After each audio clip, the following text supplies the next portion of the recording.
देखो जी तुम अपनी शर्त रखो। कर्दम ऋषि बोले मेरी शर्त ये है, पहली बात तो ये है कि मैं जैसा हूं वैसा ही रहूंगा।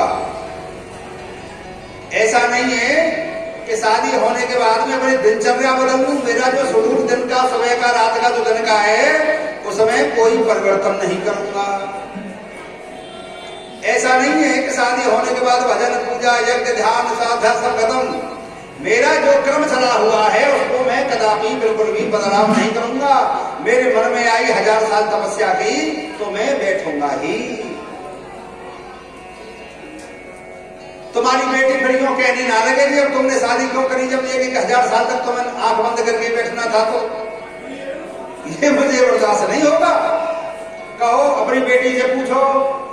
देवहूति से कहा, देवहूति कहने लगी मुझे भी ऐसा ही पति चाहिए जो खुद भी सत्कर्म करे और मुझसे भी सत्कर्म कराए। मुझे ऐसा पति नहीं चाहिए जो भोग विलास में डूब जाए और अधोगति में खुद भी गिर जाए, मुझे भी ले जाए। उन्होंने कह दिया महाराज 1000 नहीं, तुम जाए 4000 साल तक बैठे रहना, मुझे कोई आपत्ति नहीं है, लेकिन मेरी भी एक शर्त है।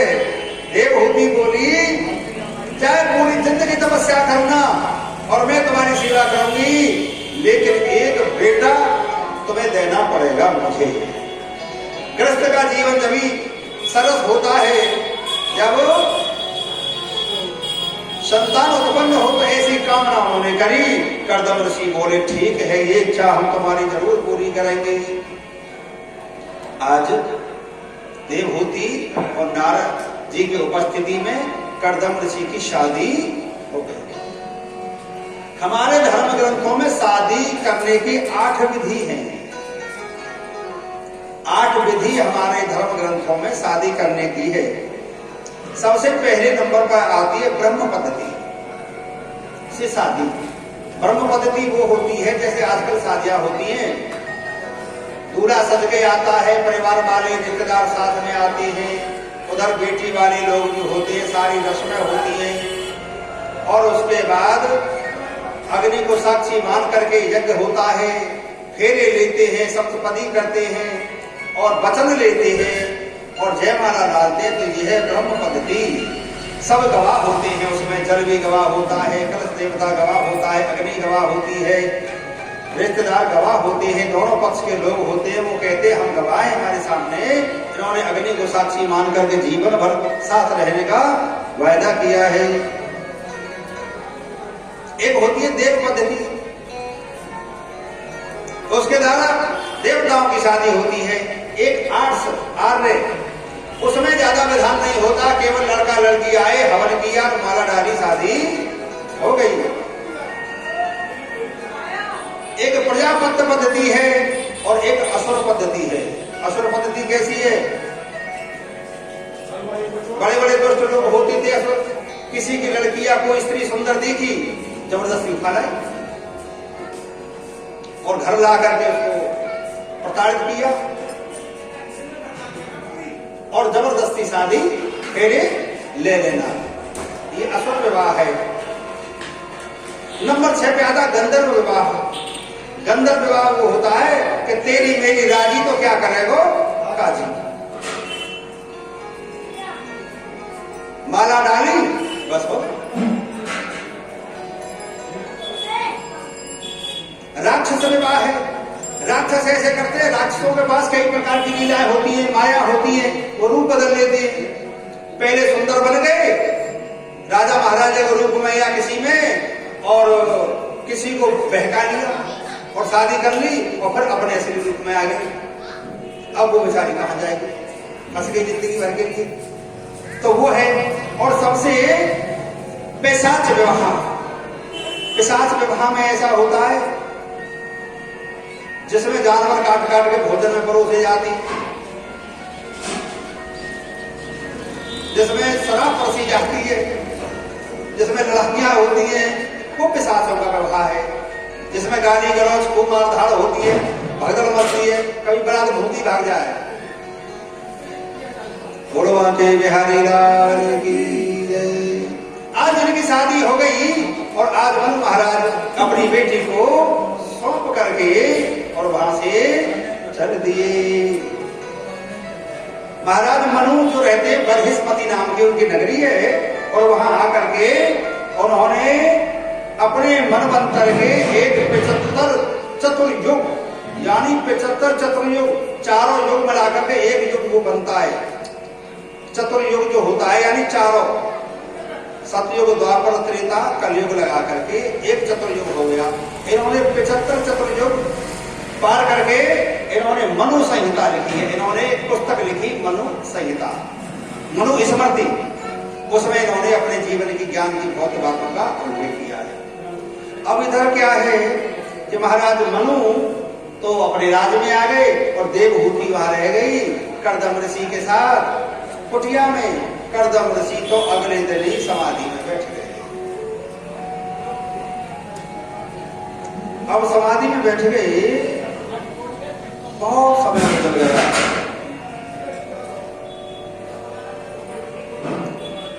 बहुत समय हो गया, कर्दम ऋषि का शरीर बिल्कुल गल गया, खून मांस का नाम ही नहीं रहा। समाधि में योग साधना में बैठे हैं, देवभूति उनकी सेवा में ही लगी रही। काफी लंबे समय के बाद उनके शरीर में हलचल हुई थोड़ी सी। अब हलचल शरीर में हुई है तो देवभूति ने विचार किया अब हमारे स्वामी समाधि से जग रहे हैं।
कर्दम ऋषि ने नेत्र खोल करके देखा, अरे देवी कौन हो तुम? भूल गए कौन हो देवी तुम? 36,000 साल के विषय में आया कि 36,000 सालों के बाद आंखें खुली थी। कौन हो देवी? क्यों? लंबा समय हो गया। देवभूति कहने लगे स्वामी तुमने मुझे पहचाना नहीं? कर्दम ऋषि सोचने लगे कि मेरी समझ में तो नहीं आया। नहीं आया कि ना? याद करो कभी तुम्हारी शादी हुई थी? सोचने लगे मेरी शादी कि हाँ।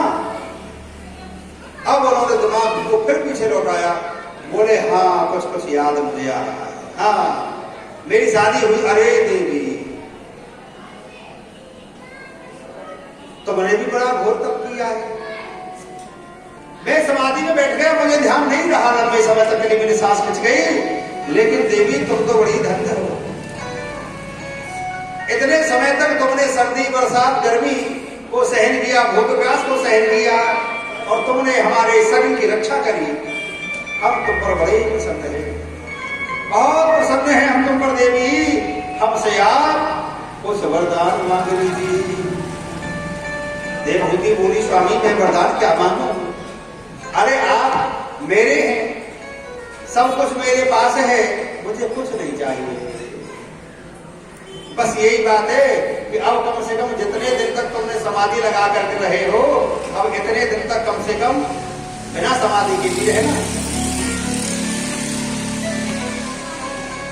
स्वामी सुखदेव कहते हैं कि हे राजन, आज कर्दम ऋषि है तुम्हारे कुल को, जो तुमने हमारी देख रेख की और इतने समय तक तुमने कोई प्रतिकार नहीं किया, लंबा समय अकेले कैसे कैसे बताया। तो देवहूति ने कहा स्वामी केवल मैं तुम्हें एक बात याद दिलाना चाहती हूँ, मैं मांगती कुछ नहीं हूँ तुमसे, मैं ये याद दिलाना चाहती हूँ तुमने मुझे कुछ वरदान दिया था। ये क्या वरदान दिया था? देवहूति बोली याद करो।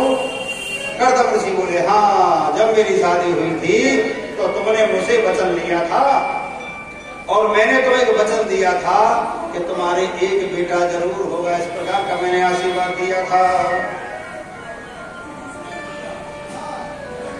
तो देवहूति ने कहा कि हे स्वामी मेरी वो कामना पूर्ण करिए।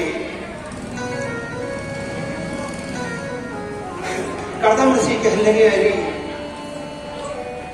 देवहूति, जब मेरी शादी नहीं हुई थी उससे पहले मैं भगवान की मैंने बड़ी कठोर तपस्या करी थी, तो भगवान नारायण प्रकट होकर के मेरे सामने आए। तो भगवान नारायण ने कहा था कि कुछ मांगो, तो मैंने भगवान से यही मांगा था कि हे प्रभु अगर तुम प्रसन्न हो तो मेरे घर में पुत्र बन करके आ जाओ। भगवान ने मुझे आशीर्वाद दिया है और हम ये चाहते हैं कि भगवान हमारे घर में जल्दी पधार जाए। बोलवा के बिहारी लाल की जय हो। देवहूति से कहा कि देखो तुम्हारा शरीर बड़ा जर्जर हो गया है, तुम्हारे शरीर बहुत कृश हो गया, कृशकाय हो गया है। और उन्होंने कहा कि ये बिंदु सरोवर है, इसमें जाकर के स्नान करके आओ। देवहूति गई और जैसे डुबकी लगाई बिंदु सरोवर में, उनके साथ में हजारों दासियां साथ में आई अंदर पाताल में से, और देवहूति का ऐसा श्रृंगार किया, इतना सुंदर सजीला शरीर हो गया, इतने सुंदर आभूषण पहनाए उन्होंने, और उन्होंने लक्ष्मी जी को स्वीकार कर दिया। अब जैसे ये आई है देवहूति, इन्होंने अपने पति को देखा तो कुछ सकुच आ गई, संकुचित हो गई, उदास हो गई।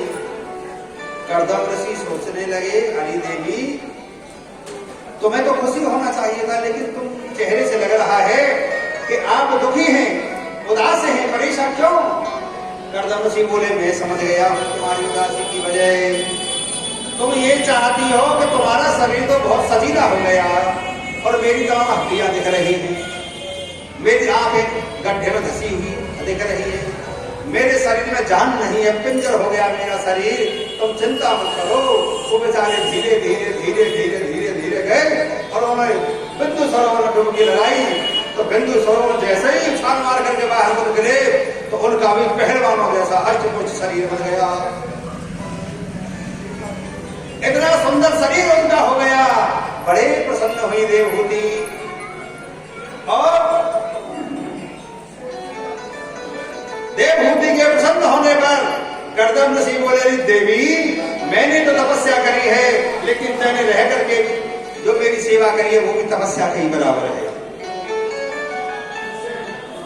उन्होंने अपने मन के द्वारा एक कामक विमान का निर्माण किया, कामक विमान बनाया उन्होंने अपने मानसिक संकल्प से, यानी मन में सोचा उसमें बगीचे हो, उसमें नदियां हो, उसमें झरने हो, उसमें ठंडी हवा चलती हो, उसमें बड़े बड़े महल बने हो, और एक ऐसा विमान बनाया तपस्या के बल पर जैसे कोई बहुत बड़ा शहर हो।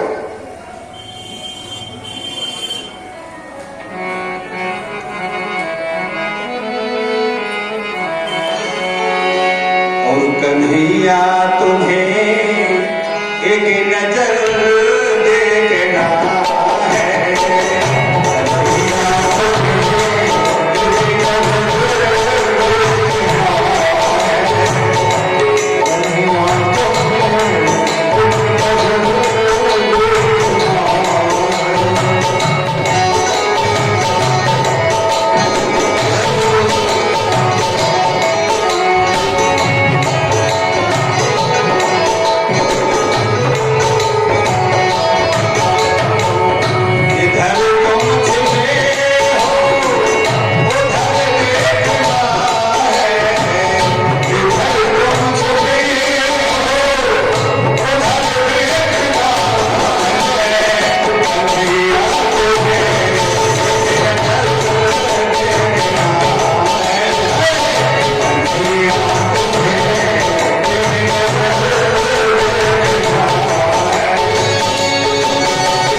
बिहारी लाल की जय हो।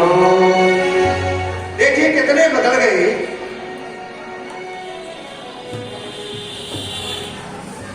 आज कर्दम ऋषि ने अपने योग बल से कामर विमान ऐसा बनाया जैसे कोई बहुत बड़ा शहर हो, और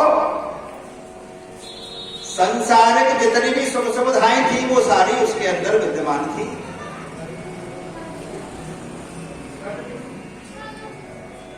और उसमें एक बड़ी विशेषता थी, उसको चलाने वाला कोई ड्राइवर नहीं होता था, मन की गति से चलने वाला। उसमें कोई तेल पेट्रोल भी नहीं डलता था।